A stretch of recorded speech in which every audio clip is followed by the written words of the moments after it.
Welcome back to the channel.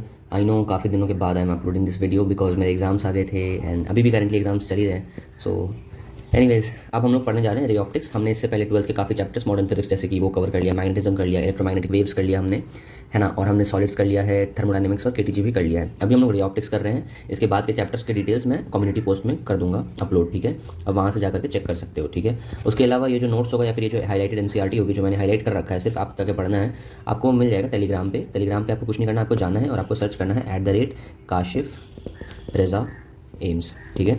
जैसे Telegram channel जहाँ पे सब कुछ अपलोड होगा, वहाँ से जाकर के आप आराम से इसको डाउनलोड कर सकते हो और लास्ट टाइम पे इससे रिवाइज कर सकते हो, ठीक है। So without any further do let's start. Before I start, अगर if you are new to this channel तो let me tell you one thing. It's not like कि मैं आपको पूरी ऑप्टिक्स बैठ के यहाँ पे पढ़ाऊंगा, ईच एंड एवरी फॉर्मूला या डिराइव करके दिखाऊंगा या समझाऊंगा। It's just a revision series, जहाँ पे जिन लोगों ने एक बार पढ़ रखा है उनके लिए एक एनसीईआरटी हाईलाइटेड सीरीज है, जहाँ पे मैं एनसीईआरटी के इंपॉर्टेंट पॉइंट्स आपको बताऊंगा जो आपसे नॉर्मली छूट जाती हैं या जो आप कवर नहीं करते हो, because the thing is physics के एनसीईआरटी इज अंडररेटेड, ठीक है। तो अपने को कुछ भी नहीं छोड़ना है इस बार नीट 2024 के अंदर सिलेक्शन लेके रहना है, चाहे कुछ भी हो, ठीक है। तो हम लोग शुरू कर रहे हैं रे ऑप्टिक्स, ठीक है। ऑल्सो रे ऑप्टिक्स का एक बार शुरू करने से पहले हम लोग सिलेबस देख लेते हैं, अपडेटेड सिलेबस क्या है। सबसे पहले क्या है, reflection of light, spherical mirrors, mirrors formula spelling गलत है, refraction of light at plane and spherical surfaces, thin lens का formula, lens makers formula, total internal reflection, उसका एप्लीकेशन, मैग्निफिकेशन क्या होता है, लेंस का पावर क्या होता है, अगर थिन लेंस है तो उसका कॉम्बिनेशन कैसा होता है, रिफ्रैक्शन कैसे होता है प्रिज्म के थ्रू, माइक्रोस्कोप और एस्ट्रोनॉमिकल टेलीस्कोप, ठीक है, रिफ्लेक्टिंग भी और रिफ्रैक्टिंग भी, और उनका मैग्नीफाइंग पावर। देखो एक चीज़ ध्यान रखना कि जो भी तुम्हारे इंस्ट्रूमेंट्स है ना, जितने भी इंस्ट्रूमेंट्स मत छोड़ना, इंस्ट्रूमेंट्स सारे कर लेना। ये रे ऑप्टिक्स के इंस्ट्रूमेंट्स हो गए, ठीक है। इसके अलावा भी और भी इंस्ट्रूमेंट्स होते हैं, जैसे कि तुम्हारा वोल्ट मीटर हो गया, डायनेमो हो गया, है ना, वर्नियर कैलिपर हो गया, स्क्रू गेज हो गया। इन सब इंस्ट्रूमेंट्स की एक पूरी लिस्ट बना करके टेलीग्राम पर मैंने अपलोड कर रखी है। वो इंस्ट्रूमेंट्स सारे 2-3 दिन पहले सारे डिवाइस करके जाना, क्योंकि द थिंग इज अब जो अपना फिजिक्स है, जो अपना एजुकेशन है, that is more evolving towards application based चीज़ें। तो एप्लीकेशन आता है काम में, तो इंस्ट्रूमेंट्स जो भी हैं वो काम में आते हैं, तो वहाँ से देख लेना। तो चलो अब शुरू करते हैं, ठीक है। फर्स्ट ऑफ ऑल यहाँ पे क्या लिखा है, स्पीड ऑफ लाइट जो होता है वैक्यूम में हाईएस्ट होता है, ठीक है। Highest speed attainable in nature, nature में हाईएस्ट स्पीड अगर किसी चीज़ की हो पाती है तो वो है स्पीड ऑफ लाइट, जो कि 3 × 10⁸ मीटर पर सेकंड होता है, ठीक है। इसके अलावा क्या है कि वेवलेंथ ऑफ लाइट जो है वो बहुत स्मॉल है as compare to size of ordinary objects. Ordinary मतलब आसपास, जैसे मान लो तुम अभी पढ़ रहे हो तो तुम्हारा फोन, लैपटॉप या टैब जिस भी तुम्हें वीडियो दिख रहे हो, उसका साइज और लाइट के वेवलेंथ जो है उसका साइज बहुत डिफरेंस है, क्योंकि वो एंगस्ट्रॉम में होता है, नैनोमीटर्स में होता है, इस तरीके से होता है। बाकी ये जो है तुम्हारी नॉर्मल डिवाइस सेंटीमीटर, मीटर ऐसे होता है ना, ठीक है। ये हो गया। इसके अलावा क्या है, light wave can travel from one point two another along a straight line joining them. इसको हम लोग क्या कहते हैं, उस रास्ते को हम लोग कहते हैं रे ऑफ लाइट, ठीक है। और ऐसे बहुत सारे रे का बंडल को हम लोग क्या कहते हैं, बीम, ठीक है। ये हो गया। रिफ्रैक्शन, डिस्पर्शन, अच्छा हाँ, देखो इस चैप्टर के अंदर हम लोग पढ़ेंगे फिनोमेना किस किस चीज़ का। हम लोग रिफ्लेक्शन जानेंगे क्या होता है, रिफ्रैक्शन क्या होता है, डिस्पर्शन क्या होता है। ये रे पिक्चर ऑफ लाइट को ये करता है, ठीक है। जो रे पिक्चर है या फिर रे वाला पार्ट है, रे वाला पार्ट या रे ऑप्टिक्स जो हम लोग पढ़ते हैं, एक तो रे नेचर होता है, एक वेव नेचर होता है, ठीक है। तो रे वाला पार्ट से हम लोग क्या क्या पढ़ेंगे, रिफ्लेक्शन पढ़ेंगे, ठीक है। हम लोग रिफ्रैक्शन पढ़ेंगे, ठीक है, और हम लोग डिस्पर्शन पढ़ेंगे, ठीक है। और जब हम लोग वेव ऑप्टिक्स में आएंगे तो वेव ऑप्टिक्स के अंदर हम लोग डिफ्रैक्शन पढ़ेंगे, ठीक है। हम लोग इंटरफेरेंस पढ़ेंगे, ठीक है, सॉरी इंटरफेरेंस पढ़ेंगे, ठीक है। और हम लोग एक और चीज़ होता है वो पढ़ेंगे, ठीक है, वो हम लोग वेव ऑप्टिक्स में देखेंगे, ठीक है। चलो इसके बाद हम लोग देखते हैं reflection of light by spherical mirrors, ठीक है। These laws are valid at each point, मतलब देखो जो लॉ होते हैं वो वैलिड होते हैं हर पॉइंट पे, चाहे वो प्लेन हो, कर्व्ड हो, कुछ भी हो। एक चीज़ याद रखना, तुमको कोई भी एक्सेप्शन ला के दे दे कि देखो यहाँ पे ये मिरर ऐसा है और हम यहाँ पे ऐसे करके स्ट्राइक कर रहे हैं तो ऐसे रिफ्लेक्ट कर रहा है, क्या ये सही है या गलत है, सही है, ठीक है। मान लो ये एकदम रफ सर्फेस है और इस पर जा करके लॉ फॉलो हो रहा है, तो अगर ये बात है कि अरे यार रफ सर्फेस है, इस पर कैसे लॉ फॉलो हो रहा है, क्या फॉलो होगा यहाँ पे, लॉ ऑफ रिफ्लेक्शन, बोलना है हाँ होगा। लॉ ऑफ रिफ्लेक्शन जो होता है वो हमेशा फॉलो होता है, ठीक है। क्या लिखा, these laws are valid at each point, हर एक पॉइंट पे, on any reflecting surface, whether plane हो या कर्व हो, फर्क नहीं पड़ता, लॉ कभी गलत नहीं होता, स्पेशली ये वाला। यहाँ पे एक चीज़ का ध्यान रखना होता है, ये सेम प्लेन पे है। बाकी ये है normal in this case is to be taken as normal to the tangent to the surface along the radius, ठीक है। ये हो गया नॉर्मल जो था इस केस में, वो क्या होता है, normal to the tangent to the surface along the radius. जैसे कि मान लो तुम कर्व सर्फेस की बात कर रहे हो, तो कर्व सर्फेस जैसे मान लो ये है, ठीक है, इस तरीके से कर्व है। अब मान लो मुझे यहाँ पे नॉर्मल लेना है, तो मैं क्या करूँगा, यहाँ पे एक ऐसे करके टेंजेंट ड्रॉ करूँगा इस सर्कल पे, उसके बाद इस टेंजेंट के परपेंडिकुलर एक लाइन डालूंगा, फिर यहाँ से लूँगा। तो इस तरीके से अपन नॉर्मल लेते हैं, बस यही बताने की कोशिश की गई थी, इसको मैं रहने देता हूँ, ठीक है। ये होगा, तो बाकी इसमें तो सीधे नॉर्मल ले लो यहाँ से, ठीक है। तो इंसिडेंट होगा, रिफ्लेक्टेड होगा, नॉर्मल होगा, ठीक है।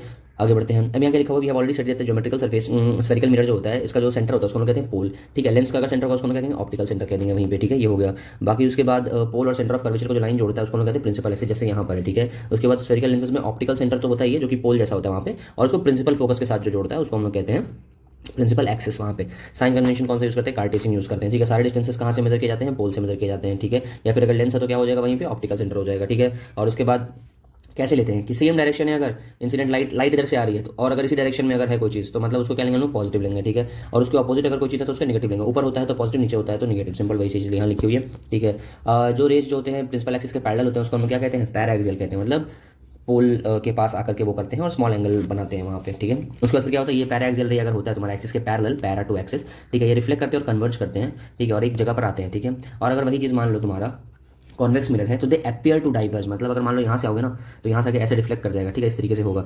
तो इसको अगर पीछे जाकर ट्रेस करोगे ना तो समझ में आएगा अच्छा ये एक जगह से निकल के आ रहे हैं, ऐसा लग रहा है अपने को, ठीक है। अगर मिरर के सामने खड़े हो जाओ तो तुमको देखने में तो ही लगेगा ना, अरे यहाँ से आ रहा है, यहाँ से आ रहा है, ये आ रहा है, अरे बाहर ये आ रहा है, ये आ रहा है, तो ये सबका सब एक पॉइंट से निकल के आ रहा है। जैसे मान लो यहाँ से कोई चीज़ है, यहाँ से लाइट का सोर्स है, यहाँ से लाइट दे रहा है बाहर की तरफ, ठीक है, तो अपने को समझ में आता है they appear to diverge, diverge मतलब दूर जाना और कन्वर्ज मतलब पास आना, ठीक है, ये हो गया। बाकी इसके अलावा क्या है कि कुछ एंगल बनाता है, रिफ्लेक्टेड शुड कन्वर्ज और appear to diverge from a point through normal to principal axis, को हम लोग फोकल प्लेन कहते हैं। अभी अपन ने फोकल पॉइंट या फिर फोकस पढ़ा, अब अपन फोकल प्लेन देख रहे हैं। फोकल प्लेन क्या होता है कि तुम्हारा कुछ एंगल पे अगर प्रिंसिपल एक्सिस के पास ले जाकर के तुम वो चीज़ करते हो सेम काम, तो वो सारे के सारे रेज जो होते हैं आपस में टकरा करके एक पॉइंट पे मिलते हैं, कॉमन पॉइंट पे, इसको और जो पास करता है फोकस के थ्रू उसको हम लोग कहते हैं फोकल प्लेन, ठीक है। ये हो गया। एफ क्या होता है, R/2 तो पता ही होगा, ठीक है। बाकी ये डेरिवेशन में आता है कि tan थीटा थीटा होता है तो tan 2θ = 2θ हो जाएगा, इस तरीके से निकालते हैं। इसी वजह से फोकस होता है R/2 होता है, जरूरी नहीं है इसको देखने का, बोर्ड्स के लिए अगर है तो मन करते हो देख लेना, वरना इंपॉर्टेंट नहीं है, ठीक है। बाकी रे डायग्राम जितने सब आपको देखना है, ठीक है, इसमें कुछ खास है नहीं, जैसे दे रखा है geometry of reflection of incident ray और कॉन्केव मिरर में कैसे होगा और कॉन्वेक्स में कैसे होगा, वही सेम चीज़ है, ये सब तो 9th 10th में भी अपन पढ़ते थे, ठीक है, तो इसमें ज़्यादा दिमाग नहीं लगाना है। रे diagram for image formation by concave mirror, वही रे डायग्राम कैसे बनता है, एफ क्या होता है, वी क्या होता है, ऑब्जेक्ट डिस्टेंस यू क्या होता है ना, पोल क्या होता है, इस तरीके से देखना होता है, फोकस क्या होता है, सेंटर ऑफ कर्वेचर क्या होता है, ठीक है, बस आपको ये सब कुछ टर्म्स हैं वो सब देखना है, ठीक है। अब देखो रियल इमेज कब होता है, जब एक्चुअली में तुम्हारे रे आपस में मिलते हैं, ठीक है। वर्चुअल कब होता है, जब एक्चुअली मिलते तो नहीं है लेकिन अपियर करते हैं कि डाइवर्ज हो रहे एक पॉइंट से, वही जो बताया था ना कॉन्वेक्स में कि अपियर करते हैं डाइवर्ज में, तो यहाँ हमेशा वर्चुअल इमेज बनेगा, लेकिन यहाँ पे रियल इमेज बनता है, ठीक है, कॉनकेव में, ठीक है, ये हो गया। बाकी प्रिंसिपल में देखो एक्चुअली में अपन को सिर्फ 2 रे चाहिए, क्योंकि रे के मिलने से इमेज बनता है, ठीक है। अब मिलते कितने ही लोग हैं, 1 2 बस हो गया, उतने में ही काम हो जाएगा। 3 4 5 जितने ज़्यादा रे बढ़ाते जाओगे उतनी क्वालिटी अच्छी इंप्रूव होगी, ये बात है। लेकिन अपने को चाहिए एक्चुअली में कितना रे काफ़ी है इमेज बनाने के लिए, क्वेश्चन अगर नीट में आएगा तो क्या बोलोगे, सिर्फ 2 रे काफ़ी है, ठीक है। लेकिन और अपने को क्या, जैसे मान लो ये पॉइंट नंबर 1 2 3 4 है ना, इस तरीके से ये 4 हाँ 4 4 4, ठीक है। तो ये कुछ 4 पॉइंट्स हैं, ठीक है, जिनको हम अपने को देखना होता है कि ये कोई भी 4 चाहिए, 4 है, इसमें से अपन कोई भी 2 ले सकते हैं, ठीक है, एनी 2 कोई भी 2 ले सकते हो।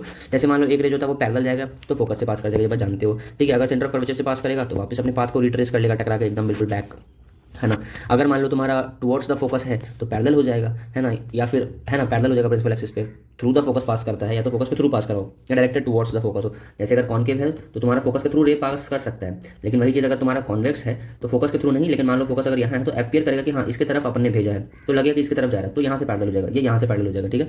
तो वही चीज़ है कि वो पैरेलल हो जाता है प्रिंसिपल एक्सिस के, अगर फोकस के थ्रू या फोकस की तरफ होता है तो, है ना। उसके बाद क्या तुम्हारा एंगल, अगर किसी भी एंगल पे अगर तुम पोल पे डालोगे सेम उतना ही एंगल पे law of reflection equally follow करते हुए वो चीज़ वापस हो जाएगा, ठीक है। क्यों होता है ये बात तुमको पता ही होगा। अगर मान लो ये ऐसा सरफेस है, इसके इस पॉइंट पे टेंजेंट बनाओगे तो ये एक प्लेन मिरर जैसा ही तो बनेगा।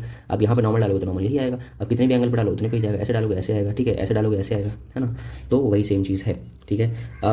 फॉर एग्जाम्पल यहाँ लिखा हुआ है कि ए बी जो इमेज है वो 3 रे से बना हुआ है, ठीक है, तो इसका क्या मतलब है, सिर्फ 3 ही रे यहाँ पे इमर्ज हो रहा है, 1 2 3, ये जो है क्या लगता है 3 ही रे सिर्फ है क्या, नहीं, इनफाइनाइट नंबर ऑफ रेज है। मान लो ये इमेज देके पूछ लेगा कि क्या यहाँ पे 3 ही रे हैं, बताओ इसका रीजन क्या है, तो इसको ये बोलना है कि जरूरी नहीं है, इनफाइनाइट नंबर ऑफ रेज आते हैं किसी भी सोर्स से और हर डायरेक्शन में जाता है। तुमको लग रहा है सिर्फ मिरर की तरफ जा रहा होगा, इधर भी जा रहा होगा, इधर भी जा रहा होगा, इधर भी जा रहा होगा, पर अपने को मिरर की तरफ वाला इंपॉर्टेंट इसलिए क्योंकि अपने को डायग्राम इसी से बनाना है, क्योंकि इमेज फॉर्मेशन में यही हेल्प करेगा, ठीक है। तो बस यही चीज़ है। इसके अलावा ये फॉर्मूला है तुम्हारा मिरर वाला फॉर्मूला है, मिरर इक्वेशन कहते हैं। तो याद रखना फॉर्मूला जो है ना यहाँ पे रे ऑप्टिक्स के अंदर नाम से ज़्यादा इंपॉर्टेंट है फॉर्मूला, मतलब फॉर्मूला जानना ज़रूरी है लेकिन फॉर्मूला का नाम भी पता होना चाहिए, ठीक है। जैसे लेंस फार्मूला क्या है और लेंस मेकर्स फार्मूला क्या है और कॉन्केव मिरर इक्वेशन क्या है, लीनियर मैग्निफिकेशन क्या है, लैटरल डिस्प्लेसमेंट क्या है, तो ये फॉर्मूले के नाम इंपॉर्टेंट है, ठीक है, इंपॉर्टेंट है, ठीक है। जैसे कि तुम्हारा मिरर इक्वेशन हो गया, ठीक है, मिरर इक्वेशन हो गया, उसके बाद तुम्हारा लीनियर मैग्निफिकेशन हो गया, ठीक है, एरियल मैग्निफिकेशन भी होता है बट इस चैप्टर में है या नहीं वो आगे देखेंगे। उसके बाद तुम्हारा लेंस फार्मूला हो गया, ठीक है, फिर उसके बाद तुम्हारा लेंस मेकर्स फार्मूला हो गया, ठीक है, ये हो गया। फिर उसका थिन लेंस फार्मूला इसी को बोलते हैं शायद, ठीक है, ये हो गया। बाकी ये मैग्निफिकेशन हो गया, ये h/h होता है, बाकी इसको -b/u भी लिख सकते हैं। ये सब यूज़ करके हम लोग बता सकते हैं इमेज रियल है या वर्चुअल, ठीक है। फिर से इमेज है, देखो ये सब डायग्राम एक बार जब पढ़ने बैठोगे PDF खोल करके टेलीग्राम से जाकर डाउनलोड कर लेना, जब पढ़ने बैठोगे तो तुमको समझ में आया कि अच्छा ठीक है ये सब रे डायग्राम है, एक बार देख लेंगे, क्योंकि अगर ये सेम रे डायग्राम आ गया उठ करके और तुम नहीं समझ पाए वहाँ पे तो दिक्कत होगी। ऐसा नहीं कि समझ में नहीं आएगा, क्योंकि देखो तुम्हें बेसिक रे ऑप्टिक्स आता तो आ जाएगा, लेकिन इनका ये जो डिस्क्रिप्शन है ना ये सब पढ़ लेना, क्योंकि ये सेम चीज़ क्वेश्चन में ऑप्शन में दिया रहेगा कि बताओ ये क्या है, और ऑप्शन में यही सब लिखा रहेगा, ऑप्शन A ऑप्शन B इस तरीके से, ठीक है। अच्छा एक चीज़ देखो यहाँ का क्या कहा जा रहा है, अगर लोअर हाफ है कॉन्केव मिरर इसका लोअर हाफ जो है इसको कवर कर दो ओपेक चीज़ से, इसको बंद कर दो, ठीक है। उसके बाद ये कहा जाता है क्या इफेक्ट होगा इमेज का जो सामने रखा हुआ है, इमेज जो होगा क्या आधे इमेज का बनेगा, आधे उसका बनेगा इमेज, नहीं, इमेज जो होगा हमारा पूरा ही इमेज बनेगा, ठीक है। इमेज ऐसा नहीं होगा हाफ इमेज बनेगा। क्या लिखा हुआ, यू मैं think that image will now show only half, मान लो यहाँ पे मैं खड़ा हुआ हूँ, मेरा सिर्फ हाफ ही पार्ट यहाँ दिखेगा, इतना ही सर दिखेगा मुझे, नहीं, इमेज अभी भी पूरा बनेगा, ठीक है, बट जो एरिया है वो घट गया है, इस वजह से इंटेंसिटी लो हो जाएगी। ये क्वेश्चन इंपॉर्टेंट है, ये कॉन्सेप्चुअल क्वेश्चन है। ये अगर पूछ लिया गया तो कंफ्यूज हो जाओगे। इसमें पूछ लिया क्या क्या चीज़ चेंज होता है, क्या क्या चीज़ चेंज नहीं होता है, क्या इमेज का वो चेंज होगा, साइज चेंज होगा, नहीं, एरिया चेंज हो जाएगा। तो इसकी वजह से इंटेंसिटी क्या सेम रहेगी, नहीं, इंटेंसिटी हाफ हो जाएगी। ठीक है, बाकी इस वाले डायग्राम को भी देख लेना, आई मीन क्वेश्चन को, इस क्वेश्चन को देख लेना। रिफ्रैक्शन के जो लॉ होते हैं उसको हम लोग स्नेल्स लॉ कहते हैं। सारे लॉ को नहीं कहते हैं, लोगों में मिसकंसेप्शन होता है कि स्नेल ने दोनों लॉ दिए थे। जो नॉर्मल पहला वाला लॉ होता है वो तो नॉर्मली उसको हम लोग स्नेल्स लॉ नहीं कहते हैं। ठीक है, स्नेल्स लॉ ऑफ रिफ्रैक्शन जो है इस वाले लॉ को कहते हैं हम लोग, सेकंड लॉ को कहते हैं। ठीक है, the incident ray, refracted ray and the normal to the interface at the point of incidence all lie in the same plane. यहाँ देखो, यहाँ रिफ्लेक्टेड नहीं लिखा है, ध्यान रखना है, इसलिए इस मैंने वर्ड को हाईलाइट किया, रिफ्रैक्टेड है। अगर मान लो क्वेश्चन आ जाता है तुम्हारा और पूछ लेता है कि स्नेल्स लॉ, या फिर स्नेल्स लॉ तो नहीं बट रिफ्रैक्शन के लॉ क्या क्या होते हैं, तो रिफ्रैक्शन का लॉ पूछा है तो याद रखना रिफ्रैक्टेड रे वाले पे टिक मारना। रिफ्लेक्टेड रे भी ऑल्दो वहीं पर होता है, जो कि वहीं पर होता है, लेकिन अपन रिफ्रैक्शन के लॉ पढ़ रहे हैं तो अपन रिफ्रैक्शन के बारे में बात करेंगे, तो रिफ्रैक्शन वाला उसको टिक करोगे, ध्यान से पढ़ना क्वेश्चन को। ठीक है, ratio of sine of angle of incidence, तो sine of angle of refraction is constant, उसका रेशियो कांस्टेंट होता है, मतलब sine A by sine R constant होता है। ठीक है, और याद रखना ये जो आर है ये कौन बना रहा है, रिफ्रैक्टेड रे, नॉट रिफ्लेक्टेड, इस बात को ध्यान रखना। ठीक है, बहुत इंपॉर्टेंट है ये रिफ्रैक्शन और रिफ्लेक्शन दोनों फिनोमेना शो कर रहा है ये फिगर, क्योंकि ऊपर रिफ्लेक्शन हो रहा है, नीचे रिफ्रैक्शन हो रहा है। ठीक है, n/2 1 लिखा हुआ है, n/2 मतलब क्या होता है, refractive index of 2 with respect to 1। ठीक है, ये कांस्टेंट होता है, इसको हम लोग रिफ्रैक्टिव इंडेक्स कहते हैं ऑफ द सेकंड मीडियम, वही of the second medium of 2 with respect to 1। तो ये पता होना चाहिए ये क्या लिखा हुआ है। ठीक है, मान लो ये कह रही है n/2 का मतलब क्या होता है, इसका मतलब refractive index of 1 with respect to 2, है ना। रिस्पेक्ट देते हैं अपने आगे वाले को, अपने सामने वाले को, होता है ना, हमसे जो आगे हम उसको रिस्पेक्ट करते हैं, हमसे जो आगे लाइफ में, तो आगे वाले के रिस्पेक्ट में बोलते हैं रिफ्रैक्ट, ये मेरा है with respect to 2, with respect to ये, विद रिस्पेक्ट टू जो भी आगे होता है। ठीक है, इस तरीके से ये क्या लिखा हुआ, we know that n/1 is characteristics of the pair of media, ये डिपेंड करता है उन दोनों मीडियम के ऊपर। ठीक है, and also depends on the wavelength of light, but it is independent of angle of incidence. ठीक है, कुछ चीज़ें और फिर से देख लेते हैं क्या क्या लिखा है। सबसे पहले लिखा हुआ है म्यू की बात करें, म्यू को ही हम लोग एन भी लिखते हैं। ठीक है, तो अब ये कन्वेंशन चेंज हो गया है। ठीक है, ये जो लिखा हुआ है कैरेक्टरिस्टिक्स होता है पेयर ऑफ मीडिया, किस पे डिपेंड करता है, ये डिपेंड करता है मीडियम पे डिपेंड करता है, मतलब उसकी प्रॉपर्टी होती है। ठीक है, दूसरा क्या है, वेवलेंथ पे डिपेंड करता है लाइट के। ठीक है, और तीसरा क्या है, एंगल ऑफ इंसिडेंट पे डिपेंड करता है, नहीं करता। Although sine i by sine r इसके फॉर्मूला में आ रहा हो, लेकिन ये कांस्टेंट होता है, तो अगर ये ज़्यादा होगा, ये ज़्यादा होगा, ये कम होगा, ये कम होगा, तो अपने को उसका टेंशन नहीं लेना है कि एंगल ऑफ इंसिडेंस पे डिपेंड करता है। ये क्वेश्चन आ सकता है, क्या एंगल ऑफ इंसिडेंस पे डिपेंड करता है, नहीं करता है। ठीक है, क्या वेवलेंथ पे करता है, हाँ करता है, बिल्कुल करता है सर, एनसीईआरटी में लिखी हुई लाइन है। ठीक है, ये हो गया। बाकी वही चीज़ है, रेयर और डेंसर की बात हो रही है, अगर लाइट को अपनी तरफ मोड़ देगा तो डेंसर मीडियम होगा अगला वाला, अगर नहीं मोड़ पाएगा तो रेयर मीडियम होगा। ऑप्टिकल डेंसिटी और मास डेंसिटी सेम नहीं होती है दोस्त, ये मत समझ लेना कि जो चीज़ भारी होती है इन रियल लाइफ इसकी डेंसिटी ज़्यादा होती है, उसका ऑप्टिकल डेंसिटी भी ज़्यादा होगा। ठीक है, mass density of optically denser medium may be less than that of optically rarer medium. अब मान लो ये बात मैं तुमसे कह देता हूँ, असोसिएशनिज्म में ये क्वेश्चन आ गया तो तुम कर पाओगे।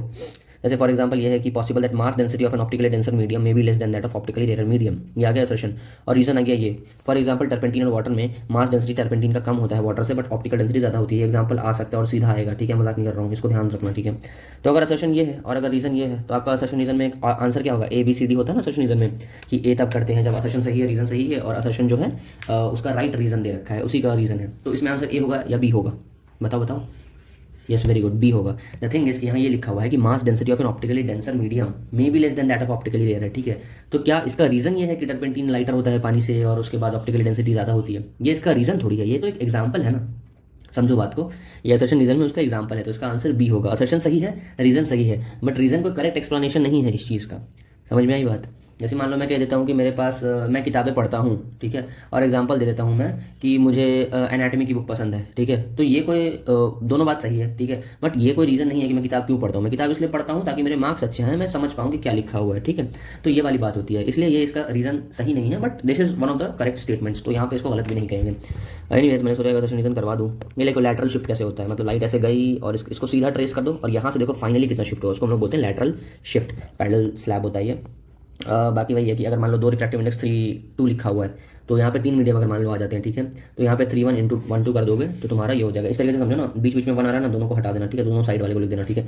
मान लो कहते हैं refractive index of 2 with respect to 3 into refractive index of 3 with respect to 1 is equal to 3 3 हटा देना, क्या हो जाएगा, n/2 1 हो जाएगा, ठीक है। बस तरीके से आता है। बाकी देखना 2 रेक्टेंगुलर स्लैब है, इसमें 2 इंटरफेसेस होते हैं, सॉरी, लैटरल डिस्प्लेसमेंट शिफ्ट होता है, bottom of the tank appears to be raise, वही एपरेंट डेप्थ वाली बात है, नॉर्मल और ऑब्लिक व्यूइंग के लिए एपरेंट डेप्थ और रियल डेप्थ होता है, ठीक है, ये इस तरीके से, ठीक है। टोटल इंटरनल रिफ्लेक्शन पढ़ते हैं, ठीक है। एक होता है कि जब लाइट एक ऑप्टिकली डेंसर से रेयर में जाती है, ये क्वेश्चन आता है डेंसर से रेयर, ठीक है, डेंसर से रेयर, तुम बड़े हो क्या बनोगे, डॉक्टर, डीआर। तो डेंसर से रेयर में क्या होता है, टोटल इंटरनल रिफ्लेक्शन, ऐसे करके याद रख लेना। हालांकि मैंने खुद ऐसे कभी नहीं याद करा क्योंकि कॉन्सेप्चुअल तरीके से याद करा था, लेकिन अगर नहीं याद होता तो इस तरीके से याद कर लेना ताकि भूलो ना, डीआर है तो याद ही रहेगा ना, तो कभी नहीं भूलोगे, ठीक है। तो क्या होता है, कुछ पार्ट जो होता है पार्टली रिफ्लेक्ट होता है बाहर की तरफ, ठीक है, और कुछ पार्ट पार्टली रिफ्रैक्ट होता है सेकंड मीडियम में, इसको हम लोग कहते हैं इंटरनल रिफ्लेक्शन। अब एक बात समझो, यहाँ पे टोटल इंटरनल रिफ्लेक्शन नहीं बताया है, ये वाला पहला जो पैराग्राफ है ये बोल रहे हैं इंटरनल रिफ्लेक्शन के बारे में। मतलब जब भी लाइट डेंसर से रेयर में जाती है तो होता यह है कि डेंसर से रेयर जाते टाइम कुछ पार्ट जो होता है वो रिफ्लेक्ट होता है, और कुछ पार्ट जो होता है वो तुम्हारा ये होता है रिफ्लेक्ट होता है बैक सेम मीडियम में, और कुछ पार्ट जो होता है पार्टली रिफ्रैक्ट होता है, ठीक है। ये टोटल इंटरनल रिफ्लेक्शन अलग चीज़ है, ये इंटरनल रिफ्लेक्शन कह रहे हैं। ये मान लो आप ये ऑब्जेक्ट था, आप यहाँ से यहाँ गए तो कुछ पार्ट बाहर जाएगा, कुछ पार्ट अंदर रह जाएगा, तो इसको हम लोग कहते हैं total internal reflection, right. Wrong, total नहीं, सिर्फ इंटरनल रिफ्लेक्शन, ठीक है, ध्यान रखना इस बात का, ठीक है। अब जब धीरे धीरे अपन एंगल ऑफ इंसिडेंस को धीरे धीरे बढ़ाते रहते हैं, एंगल ऑफ इंसिडेंस थोड़ा और बढ़ा देंगे, थोड़ा और बढ़ा देंगे, क्योंकि नॉर्मल तो ये है ना, यहाँ से नापते हैं नॉर्मल से, तो ये बड़ा एंगल, फिर और बड़ा एंगल, तो एक पॉइंट ऑफ टाइम के बाद क्या होता है कि एंगल रिफ्रैक्शन जो होता है वो तब तक ठीक रहता है, लेकिन जब एंगल तुम्हारा 90 डिग्री पहुँचता है, तुम्हारा कौन सा रिफ्रैक्शन की बात कर रहे हैं, जैसे देखो सीधे कर दो तो बाहर चला जाएगा, ठीक है, क्योंकि नॉर्मल हो गया ना, ये इधर करोगे इधर जाएगा, थोड़ा और बढ़ा दोगे थोड़ा और टेढ़ा हो जाएगा, और बढ़ा दोगे तो एक टाइम पे ये इधर इस तरफ जाएगा, ठीक है। इसको हम लोग क्या कहते हैं, इसको हम लोग कहते हैं ग्रेजिंग इंटरफेरेंस, ठीक है, ये लिखा हुआ है, ये ग्रेज करता है, इसको हम लोग ये जो है इसको हम लोग कहते हैं ग्रेजिंग, ठीक है, ये होता है। तो ये ग्रेज करता है surface of at the interference between two media, ठीक है, सिंपल। अब और बढ़ाते जाओगे और बढ़ाते जाओगे, उसके टाइम के बाद क्या होगा, रिफ्रैक्शन। अब तो पॉसिबल नहीं है, अब तो रे को तो मोड़ दिया पूरा इसकी तरफ, अब रे कहाँ जाएगा, ऑप्शन ही नहीं है, अब रे क्या आ जाएगा, पूरा का पूरा अंदर आ जाएगा। तो टोटल रिफ्लेक्टेड रेज, ये पार्टली रिफ्लेक्टेड है, ठीक है, सिंपल सी बात है। देखो ये वाटर एयर इंटरफेस, इसमें से वाटर कौन होगा, एयर कौन होगा, जाहिर सी बात है बाहर वाला एयर होना चाहिए ना, तो एयर मतलब एयर हो गया, और डेंसर मीडियम क्या हो गया, वाटर हो गया। जब लाइट रिफ्लेक्ट होता है सरफेस से, देखो क्या लिखा हुआ, ये फर्दर रिफ्रैक्शन पॉसिबल नहीं होता है, और जो इंसिडेंट रे जो होता है वो टोटली रिफ्लेक्ट होता है, इसको हम टोटल रिफ्लेक्शन कहते हैं। जब लाइट जो होता है reflection, when light gets reflected by a surface, normally some fraction जो होता है ट्रांसमिट होता है। जब कभी भी रिफ्लेक्शन होता है ना तो कुछ फ्रैक्शन ही ट्रांसमिट होता है, जिसको रिफ्लेक्टेड रे कहते हैं, जिसकी इंटेंसिटी हमेशा कम होती है जो इंसिडेंट रे होता है, कितना भी स्मूथ सरफेस क्यों ना हो। मान लो ये सरफेस है, आपने यहाँ से कोई लाइट भेजी और आपने चाहा कि यहाँ से लाइट आ जाए, तो अगर इसकी इंटेंसिटी मान लो 100 होगी ना, तो कुछ 90 ही वापस आता है, कुछ पार्ट ये अब्जॉर्ब कर लेता है, ठीक है, खुद में, ठीक है, तो इतना ही आ पाता है। लेकिन जब टोटल इंटरनल रिफ्लेक्शन की बात होती है, no transmission of light takes place, transmission मतलब यहाँ से यहाँ लाइट ट्रांसमिट नहीं होता या एब्जॉर्ब नहीं होता है, पूरा का पूरा रिफ्लेक्शन होता है। इसीलिए हम कहते हैं कि it is one of the most efficient phenomena in the nature, मतलब नेचर में होने वाली बहुत सारी चीज़ें हैं। आपने कभी ना कभी कार्नोट टेंजन के बारे में सुना होगा, पहले पढ़ा होगा अगर आप ड्रॉपर हो तो, क्योंकि आप सिलेबस से हट चुका है, ठीक है। आपने बाकी चीज़ों के बारे में सुना होगा, कभी भी किसी चीज़ की एफिशिएंसी 100 नहीं होती है, इसकी भी नहीं है 100, बट 99.95 भी है अगर, तो भी इसका मतलब होता है कि नेचर के अंदर होने वाला सबसे एफिशिएंट काम क्या है, टोटल इंटरनल रिफ्लेक्शन। जितना गया पूरा आ गया, ऑलमोस्ट पूरा आ गया, ठीक है। क्रिटिकल एंगल कहते हैं उस एंगल को जिसके आगे एक्चुअली जिस पे 90 डिग्री रिफ्रैक्शन होता है, और अगर इंटरनल रिफ्लेक्शन कराना है तो आई की वैल्यू क्या होनी चाहिए, IC से बड़ी होनी चाहिए, सिंपल। आगे बढ़ते हैं, आई अगर IC से बड़ा है तो स्नेल्स लॉ ऑफ रिफ्लेक्शन यहाँ पे सेटिस्फाई नहीं होता है, ठीक है। स्नेल्स लॉ की बात ही तो मानते हैं ना अपन, वो सेटिस्फाई तो हो नहीं पाएगा, इसलिए क्या कहेंगे, रिफ्लेक्शन पॉसिबल नहीं है। अब बोलो क्यों नहीं हो पाएगा, वही यार साइन थीटा की बात होती है, साइन 90 जो होता है उसकी वैल्यू कितनी होती है, साइन 90 की वैल्यू कितनी होती है, साइन 90 की वैल्यू होती है 1। अब साइन की वैल्यू 0 से लेकर 1 के बीच में होती है, अब ऊपर एंगल ले जाओगे तो साइन थीटा की वैल्यू बचेगा नहीं, तो वो वाला लॉ भी फेल हो जाएगा, सिंपल। तो अपन क्या करते हैं, अंदर ले आते हैं, देखो, ठीक है। अब देखो कुछ उसको याद कर लेना, ठीक है। जैसे पानी का रिफ्रैक्टिव इंडेक्स कितना होता है, 1.33 को हम लोग और क्या लिख सकते हैं, 4/3 लिख सकते हो, ठीक है।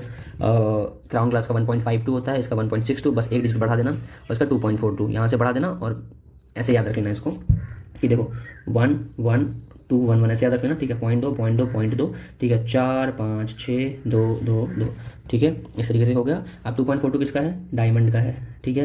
1.52 किसका है, तुम्हारा क्राउन ग्लास का है, और ये किसका है, तुम्हारा डेंस फ्लिंट ग्लास का है, ठीक है। डेंस होता है फ्लिंट ग्लास। अगर ये क्वेश्चन आ गया क्राउन फ्लिंट में, डेंस कौन होता है, तो क्या बोलोगे, सिंपल सी बात है, डेंस फ्लिंट, नाम नहीं डेंस फ्लिंट ग्लास, लेकिन डेंस हटा के मान लो सिर्फ फ्लिंट लिख दिया तो क्या बोलोगे, क्राउन ज़्यादा किसका होता है, फ्लिंट का होता है, ठीक है। ऐसे याद रखना कि फ्लिंट बाद में आता है ना, तो बताया था ना, बाद वाले को रिस्पेक्ट देनी, बाद वाला बड़ा है तो बाद वाले की डेंसिटी ज़्यादा होती है, ठीक है। और डायमंड की इन सबसे ज़्यादा होती है, ठीक है, सिंपल।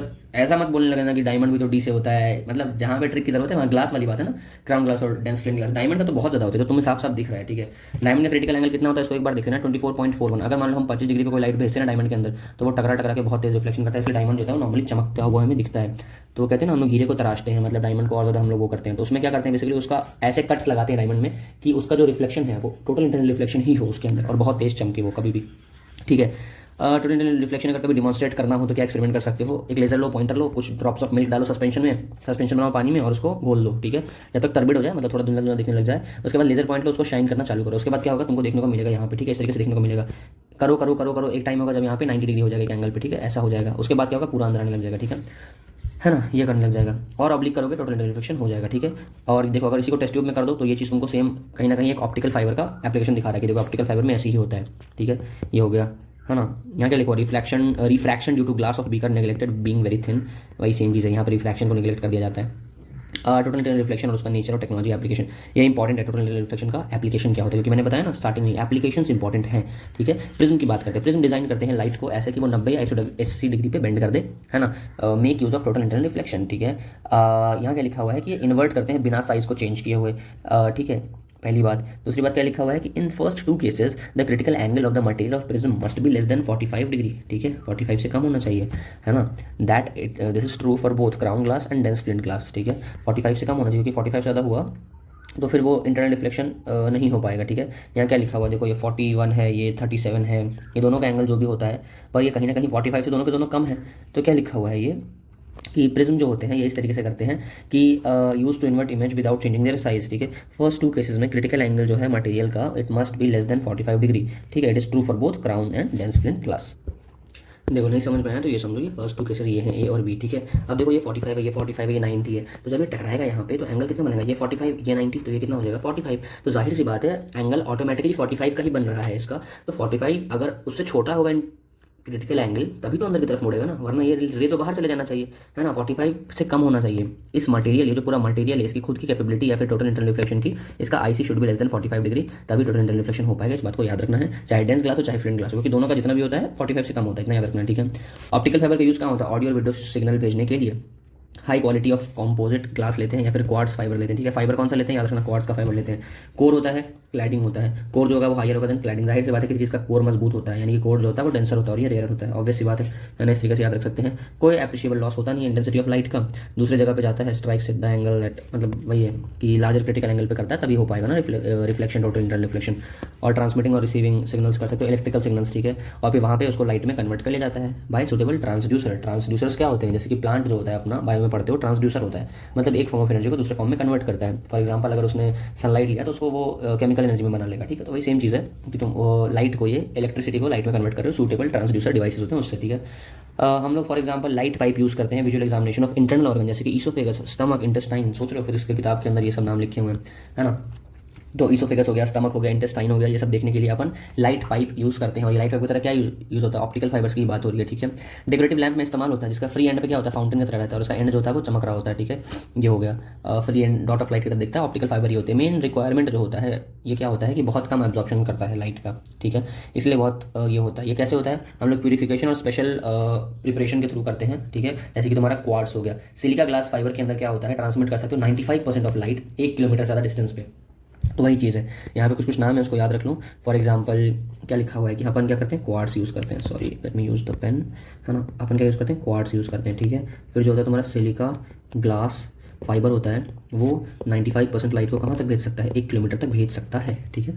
ये हो गया। मेन रिक्वायरमेंट क्या होता है ऑप्टिकल फाइबर को फैब्रिकेट करने का, कि बहुत कम एब्जॉर्प्शन होता है। Light undergoes successive total internal reflection as it moves through optical fibre, वही सेम चीज़ है। लो है, ये हाई है, ये कोर हो जाएगा, ये बाहर वाला क्लैडिंग हो जाएगा, ठीक है।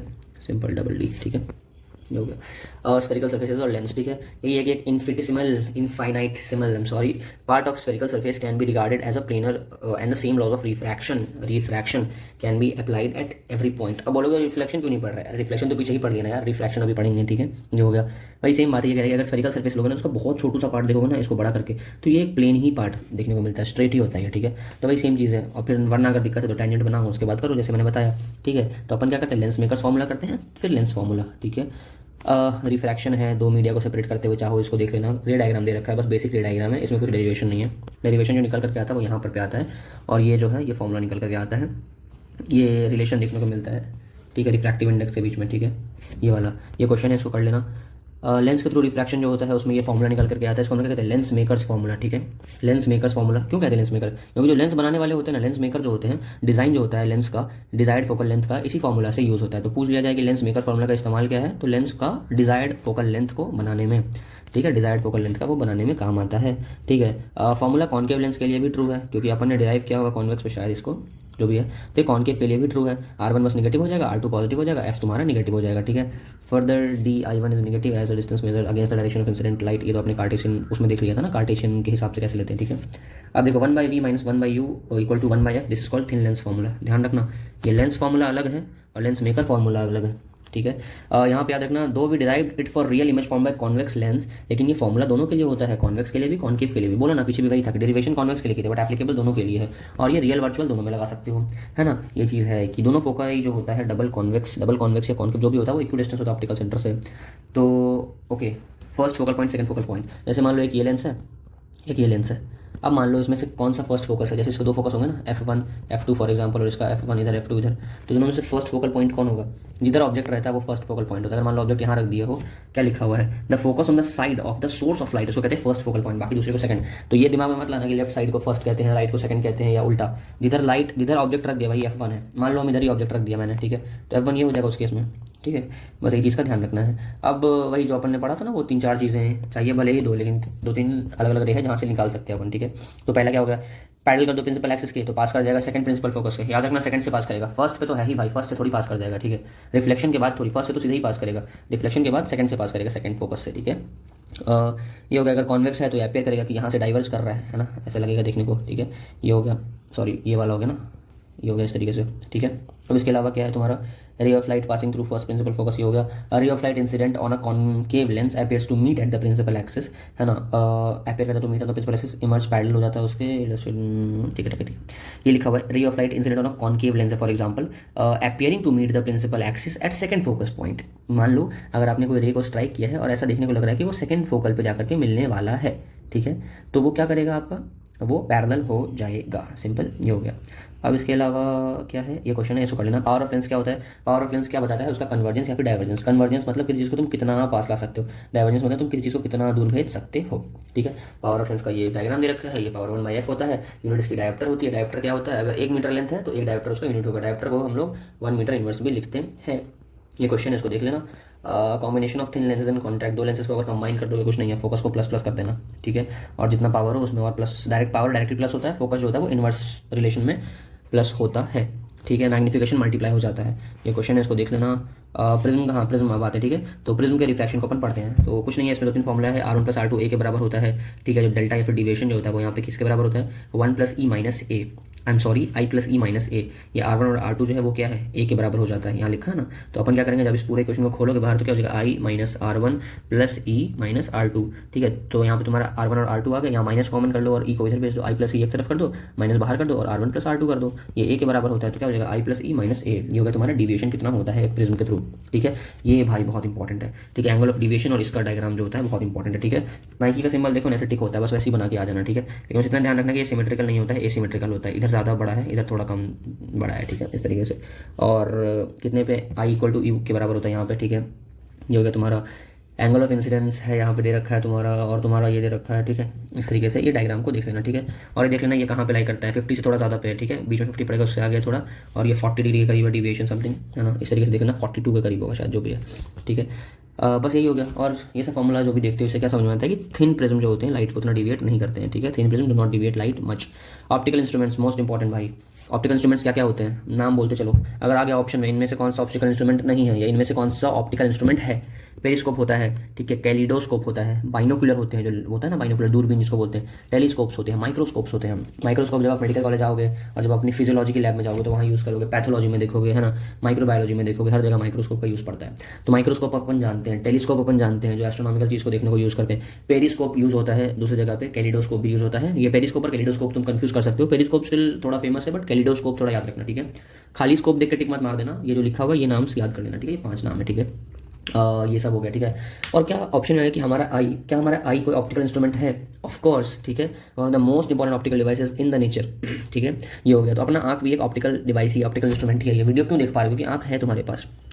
माइक्रोस्कोप, ठीक है, अ सिंपल मैग्नीफायर और माइक्रोस्कोप जो होता है ये कन्वर्जिंग लेंस होता है स्मॉल फोकल लेंथ का। अगर मान लो माइक्रोस्कोप की बात की तो माइक्रोस्कोप डाइवर्जिंग होता है या कन्वर्जिंग, कन्वर्जिंग होता है, इस बात को ध्यान रखना।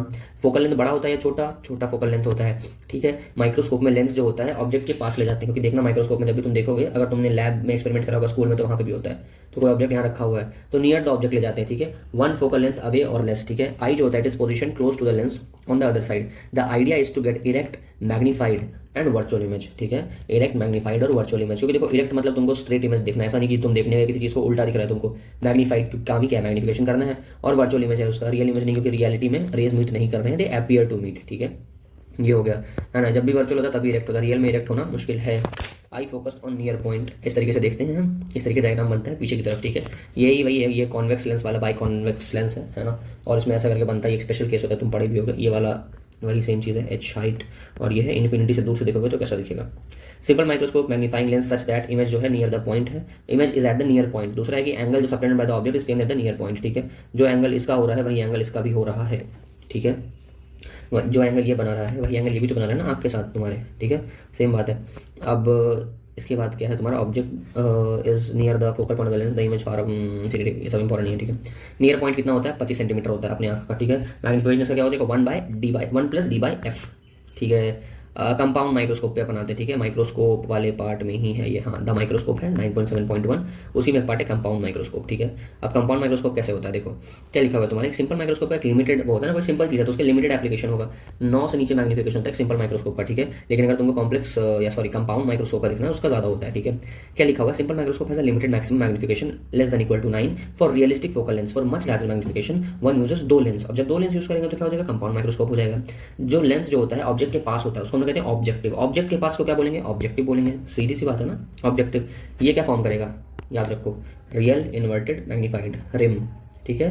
जो ऑब्जेक्टिव होता है वो क्या है, ऑब्जेक्ट के पास वाला क्या है, रियल इन्वर्टेड और मैग्नीफाइड करता है, ठीक है। This serves as the object for the second lens, ठीक है। अब ये जो बना दिया ना इमेज, अब ये इमेज दूसरे वाले लेंस के लिए ऑब्जेक्ट की तरह काम करेगा, ठीक है। और ये दूसरे लेंस को हम क्या कहते हैं, आई पीस कहते हैं, ठीक है, आई पीस। अभी क्या क्या प्रोड्यूस करेगा, ये सिंपल माइक्रोस्कोप की तरह है या फिर मैग्नीफायर है, ये फाइनल इमेज करेगा, ये क्या करेगा, मैग्नीफाइड करेगा, और क्या करेगा, इन्वर्टेड है तो इन्वर्टेड को फिर क्या कर देगा, इरेक्ट कर देगा उसको घुमा करके, और बेसिकली क्या कर देगा, वर्चुअल कर देगा, सिंपल, ये हो गया।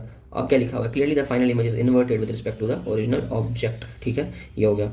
क्या लिखा हुआ है, द फर्स्ट इन्वर्टेड इमेज, ठीक है, at a distance at infinity और लिटिल क्लोजर टू द ये, clearly the final image is inverted with respect to the original object, ठीक है, ये हो गया। We now obtain the magnification due to compound microscope, जो इस तरीके से आता है, m0 जो होता है h' होता है या फिर l/f0 होता है, या फिर इसको ऐसे लिख सकते हो MOME, ठीक है। बाकी LF0 DF0 मल्टीप्लाई कर दो MO को, मतलब मैग्नीफिकेशन ऑब्जेक्टिव को, और तुम्हारा IPS दोनों को मैग्नीफाई कर दो, मैग्नीफिकेशन कर दो मल्टीप्लाई।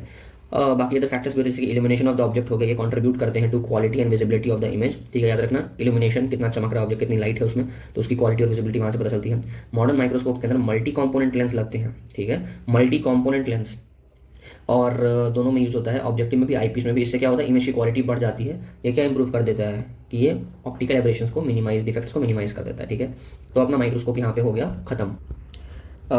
ये डायग्राम देख लेना, और डायग्राम देख करके एक चीज़ रियलाइज़ हो रहा है, ये चीज़ मैंने मिस्टेकनली ये बोल दिया कि ये इसको इन्वर्ट करके उल्टा कर देता है, फिर ये इसको उल्टा करके सीधा कर देता है, नहीं ऐसा नहीं होता है। ये जो है इसी को पीछे ले जाके ऐसे करता है। अपने आंखों को आदत होती है इन्वर्टेड इमेज को ही देखने की, क्योंकि हम लोग क्या कहते हैं, रियल इमेज होता है, तो रियल इमेज जो भी इन्वर्टेड होता है तो नेचर में हम लोग क्या करते हैं ना, हर चीज़ को उल्टा देखते हैं, इन्वर्टेड, वो इन्वर्टेड इमेज बनता है हमारी आंखों पर। फिर जो हमारा ब्रेन होता है उसको वो चेंज कर करके रियल इमेज की तरह प्रोसेस करता है, आई मीन इरेक्ट करके उसको प्रोसेस करता है। जैसे मान लो तुम्हारे सामने स्क्रीन में तुमको ये चीज़ दिख रहा होगा, यहाँ IP सीधा लिखा है, बट तुम्हारे आंखों के अंदर जो इमेज बन रही होगी इसकी उल्टा बन रहा होगा, ठीक है। जैसे मान लो ये चीज़ एरो इधर है तो तुम्हारी आंखों के अंदर इसका इमेज ऐसे बन रहा होगा, ठीक है, लेकिन तुम्हारा ब्रेन जो है इसको इस तरीके से प्रोसेस करता है। तो अपने यहाँ अगर पूछा जाए कि फाइनल इमेज कैसा बनता है कंपाउंड माइक्रोस्कोप में, फाइनल इमेज जो होता है वो क्या होता है, रियल नहीं होता है, वर्चुअल होता है, ठीक है, इन्वर्टेड होता है, ठीक है, इस चीज़ को याद रखना। और क्या होता है, मैग्नीफाइड होता है। फाइनल की बात हो रही है, ठीक है, ये हो गया। टेलीस्कोप, ठीक है, टेलीस्कोप क्या होता है, used to provide angular magnification, ठीक है, याद रखना एंगल का मैग्निफिकेशन होता है, यहाँ पे एंगुलर मैग्निफिकेशन होता है, but of distant object, but here the object has large focal length, distance giving OCD, अब ठीक है, ठीक है। But here the objective has large focal length and much larger aperture in the eyepiece, ठीक है। यहाँ पे objective जो है उसका फोकल लेंथ ज़्यादा होता है ना, और अपर्चर भी ज़्यादा होता है एज़ कम्पेयर टू आई वाले का फोकस और अपर्चर, ठीक है। ये हो गया। फुल फॉर्मूला इसका ये बीटा बाई अल्फा, ये अभी देखेंगे अपन, ठीक है। टेरेस्टेरियल माइक्रोस्कोप जो होता है, टेरेस्टेरियल मतलब जमीन पे, इसमें पेयर ऑफ इन्वर्टिंग लेंस भी होता है ताकि फाइनल इमेज को अपन इरेक्ट बना सकें। Refracting telescope can be use for both terrestrial and astronomical observation, ठीक है। Refracting telescope can be use for both terrestrial and astronomical observation, याद रखना इस बात को। एक तो अभी हमने देखा टेरेस्टेरियल टेलीस्कोप, ठीक है, टेरेस्टेरियल टेलीस्कोप, और देखिए होगा रिफ्रैक्टिंग टेलीस्कोप, ठीक है। टेरेस्टेरियल टेलीस्कोप के बारे में क्या पढ़ा कि इसके अंदर एक इन्वर्टिंग लेंस होता है, ठीक है, ताकि जो फाइनल इमेज है वो क्या हो सके, इरेक्ट हो सके, ठीक है। रिफ्रैक्टिंग टेलीस्कोप में क्या होता है, टेरेस्टेरियल और एस्ट्रोनॉमिकल दोनों के लिए इस्तेमाल हो सकता है वो, सिंपल याद रखना, ठीक है। अब ये जो है एक रिफ्रैक्टिंग टेलीस्कोप का एग्जांपल है, ठीक है। Main consideration with astronomical telescope क्या होता है, लाइट गैदरिंग पावर और उसका रिजोल्यूशन या फिर रिजॉल्विंग पावर, ठीक है।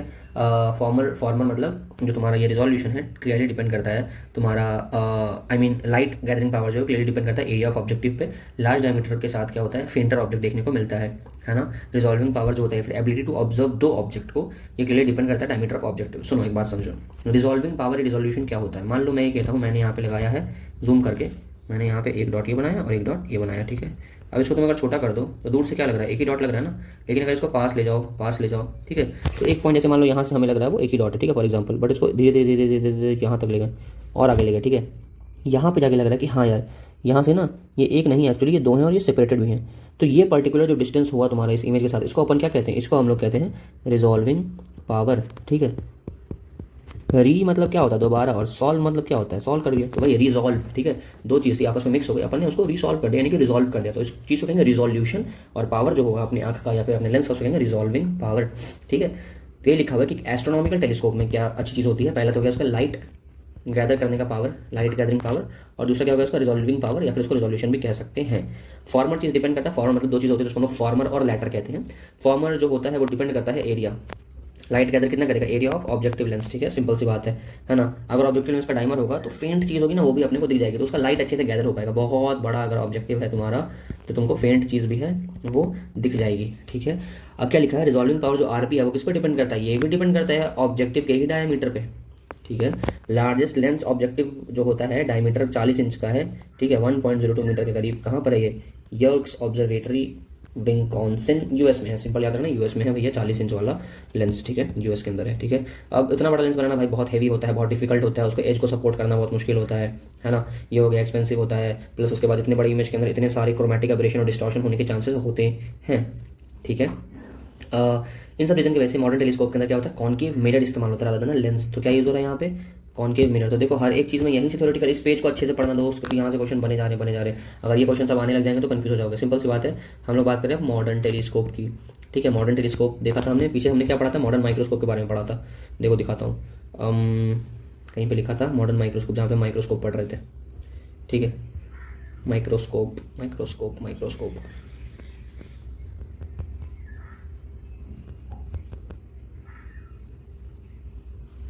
देखो ये लिखा ना तुम्हारा इन मॉडर्न माइक्रोस्कोप, सॉरी ये लिखा तुम्हारा इन मॉडर्न माइक्रोस्कोप के अंदर क्या होता है, इस तरीके से इस्तेमाल होता है, ठीक है। तो मॉडर्न माइक्रोस्कोप के अंदर ये होता है, और जो मॉडर्न टेलीस्कोप होता है उसके अंदर क्या होता है, यहाँ लिखा हुआ है मॉडर्न टेलीस्कोप के अंदर क्या होता है आपका, कि यहाँ पे कॉनकेव मिरर यूज़ करते हैं, ठीक है। अपन क्या यूज़ करते हैं यहाँ पे, कॉनकेव मिरर, ठीक है, कॉनकेव मिरर यूज़ करते हैं रादर देन लेंस। यहाँ पे लेंस यूज़ नहीं करते हैं। टेलीस्कोप जिसमें मिरर होता है ना, मिरर वाले के साथ उसको हम क्या कहते हैं, रिफ्लेक्टिंग, क्योंकि यहाँ पे क्या होगा, रिफ्लेक्शन होगा ना, तो क्या कहेंगे हम लोग, रिफ्लेक्टिंग टेलीस्कोप कहेंगे, ठीक है। ये हो गया। यहाँ पे नो क्रोमेटिक एब्रेशन होता है, मिरर के अंदर कोई क्रोमेटिक एब्रेशन ही नहीं होता है, लेंस में होता है, ठीक है। ये हो गया। एक ऑब्वियस प्रॉब्लम है कि रिफ्लेक्टिंग टेलीस्कोप जो होता है, ऑब्जेक्टिव मिरर जो होता है वो लाइट को फोकस करता है अंदर की तरफ टेलीस्कोप ट्यूब में, ठीक है। तुमको एक आई-पीस यहाँ पे रखना पड़ेगा यहाँ देखने के लिए उसमें, ठीक है, तभी देख पाओगे, ठीक है। ये हो गया। तो जब आईपीस रखोगे तो कुछ लाइट जो होगा वो ऑब्स्ट्रक्ट होगा ना, इसके वजह से क्या होगा तुम्हारा, depending on the size observe cage, ठीक है, इतना इंपॉर्टेंट नहीं है। Schematic diagram of reflecting telescope, इसको हम क्या कहते हैं, कैसीग्रेन, ठीक है, होल्ड ऑन, ये वाला है ये, ठीक है। अब क्या है यहाँ पे देखो, यहाँ पे रिफ्लेक्टिंग टेलीस्कोप है, रिफ्लेक्टिंग है तो क्या होगा, सिंपल सी बात है, मिरर होगा। मिरर देखते हैं आइए। सबसे पहले क्या होगा, एक आपका ऑब्जेक्टिव मिरर होगा जहाँ पे रे ऑफ लाइट आएगा टकराएगा, फिर क्या होगा, सेकेंडरी मिरर होगा, और ये कौन सा मिरर है, कॉन्वेक्स है, ठीक है, और ये आकर के टकराएगा और आपके आईपीस में आप इसको देख सकते हो, ठीक है। यहाँ क्या लिखा हुआ है, बहुत लार्ज 200 इंच के डायमीटर का माउंट पैलोमर टेलीस्कोप, ठीक है, कैलिफोर्निया में। The viewer just sits near the focal point of the mirror in a small cage. Another situation to the problem is to deflect the light being focused by another mirror, ठीक है। One such arrangement is made using a convex secondary mirror to focus on incident light through a hole. हम लोग देखते हैं इसको हम लोग near the objective primary mirror, इसको हम लोग कहते हैं कैसीग्रेन टेलीस्कोप। इसके इन्वेंटर के नाम के उस पर रखा गया, ठीक है। लार्जेस्ट टेलीस्कोप कहाँ पे है? इंडिया में है, कावालूर में, और कैसीग्रेन टेलीस्कोप ही है, ठीक है। इसको ये सब किया गया था Indian institute of astrophysics Bangalore में। और जो लार्जेस्ट रिफ्लेक्टिंग टेलीस्कोप है वर्ल्ड में वो तुम्हारा केक टेलीस्कोप है, जिसका 10 मीटर डायमीटर का रिफ्लेक्टर है, ठीक है। अपना चैप्टर हो गया खत्म। लेकिन यार फिर से कह रहा हूँ, नाम याद रखना, इस चैप्टर के अंदर नाम इंपॉर्टेंट है। नाम किसका इंपॉर्टेंट है? नाम टेलीस्कोप्स के नाम इंपॉर्टेंट है। जैसे कि तुम्हारा एस्ट्रोनॉमिकल टेलीस्कोप, ठीक है, टेरेस्ट्रियल टेलीस्कोप, रिफ्लेक्टिंग टेलीस्कोप, ठीक है, कैसेरियन टेलीस्कोप, ठीक है। इस तरीके जितने भी नाम दे रखे हैं सबके नाम याद रखना। मॉडर्न टेलीस्कोप, ठीक है, ये सब हो गया। और बाकी फॉर्मूला के नाम जो कि अभी हम देखेंगे एक और बार, ठीक है। मिराज एक और वो है टोटल इंटरनल रिफ्लेक्शन का एप्लीकेशन जो अपने को देखने को मिलता है ना, ओएसिस जिसको कहते हैं, ओएसिस। जैसे मान लो तुम रेगिस्तान में हो और तुमको दूर में दिखता है कि पानी है। जैसे मान लो कई बार होता है गर्मी के टाइम पे अगर तुम हाईवे पे जा रहे हो गाड़ी से तो तुमको दूर दिखता है कि पानी गिरा हुआ रोड पे, बट जैसे ही पहुंचते कुछ नहीं होता, तो वो टोटल इंटरनल रिफ्लेक्शन ही होता है, ठीक है। ठीक है। थिन लेंस फार्मूला क्या है? ये है। लेंस में का फार्मूला क्या है? ये है। तो इस दोनों बात को ध्यान में रखिएगा, ठीक है। डिस्पर्शन क्या होता है? लाइट का स्प्लिट कर देना, उसे कॉन्स्टिट्यूएंट कलर में होता है ना, जैसे डालो और 7 रंग में डिवाइड हो जाते हैं, वही चीज़ है, ठीक है। ये वो फॉर्मूला हो गया। बाकी magnification power of a telescope, ये एंगुलर मैग्निफिकेशन करता है ना, तो टेलीस्कोप का वो क्या होता है? Angles beta subtended at the eye by the image to the angle subtended at the eye by the object. मतलब आंख पे पड़ने वाला एंगल, ठीक है, angle subtended by dash on the eye. अब डिपेंड करता है किसने करा है। अगर मान लो आई पे एंगल सबटेंड किया है इमेज ने, तो उसको हम लोग कह देंगे बीटा। अगर उसने किया है ऑब्जेक्ट में तो उसको कह देंगे अल्फा, ठीक है। वही है ना, ऑब्जेक्ट बाय वही है, ऑब्जेक्ट इमेज बाय ऑब्जेक्ट है, तो यहाँ पे बीटा बाय अल्फा हो जाएगा। और ये फोकल लेंथ का फॉर्मूला हो गया। लॉ ऑफ रिफ्लेक्शन क्या it is true for all surfaces and pairs of media at the point of incidence. Image formation को क्या चाहिए होता है? Regular reflection refraction. प्रिंसिपल में यहाँ पे आपको देखना पड़ेगा रेगुलर रिफ्लेक्टिंग से द पेज ऑफ बुक। वही है कि इरेगुलर चीज़ से इमेज नहीं दिखती है अपने को। थिक लेंस जो होते हैं वो कलर्ड इमेज देते हैं due to dispersion. Monochromatic light में produce an entirely different perception about the colours of an object as seen in white light. White light में जब किसी चीज़ को देखते हो तो वो आपको अलग दिखती है, लेकिन अगर उसको आप एक मोनोक्रोमैटिक लाइट के थ्रू देखोगे तो वहाँ पे पूरा परसेप्शन चेंज हो सकता है व्हाइट लाइट के हिसाब से, ठीक है। सिंपल माइक्रोस्कोप में angular size of the object जो होता है it is equal to the angular size of the image, ठीक है। फिर भी ये मैग्निफिकेशन दे पाता है क्योंकि अपन इतने पास में रखते हैं और बहुत एंगल लार्ज एंगल से टेंड करता है, इस वजह से हम इसको देख पाते हैं। लेकिन टेलीस्कोप में एंगुलर एंगल सेम नहीं होता है, वही एंगल का रेशियो भी टेलीस्कोप का मैग्निफिकेशन होता है, ठीक है। रे ऑप्टिक्स हो गया हमारा खत्म, ठीक है। इसके बाद कौन सा चैप्टर आएगा कमेंट करके बता देना, कौन सा चैप्टर तुमको चाहिए अगला, ठीक है। उसी के ऊपर हम लोग वीडियो बना देंगे। अब होपफुली एग्जाम के बीच में कुछ ब्रेक मिला है तो हम लोग 2 लेक्चर्स डेली के डाले करेंगे, ठीक है। और डेली हम लोग पढ़ेंगे, ठीक है। और अपन को खत्म करना है यार, नीट में ज़्यादा दिन बचे नहीं है, 10-15 दिन बचे हैं। मैंने बोला था सिलेबस में खत्म कराऊंगा, मैं तुम्हारा सिलेबस खत्म करवा दूंगा, इसकी गारंटी मैं लेता हूँ, ठीक है। सेकंड थिंग इज़ कि अभी जैसे मान लो एग्जाम्स चल रहे हैं मेरे, ठीक है, तो उसको लेकर के मैं थोड़ा सा बिजी हो गया था। बाकी I stay updated on this channel. Subscribe करना यार, बहुत मेहनत लगती है वीडियोस रिकॉर्ड करने में, पहले खुद पढ़ना फिर पढ़ाना, है ना। और बाकी पढ़ते रहो, कुछ भी दिक्कत हो तो टेलीग्राम पे टेक्स्ट कर सकते हो और यहाँ पे यूट्यूब पे कमेंट कर सकते हो, ठीक है। चलो I will see you in next video, तब तक के लिए टेक केयर एंड बाय।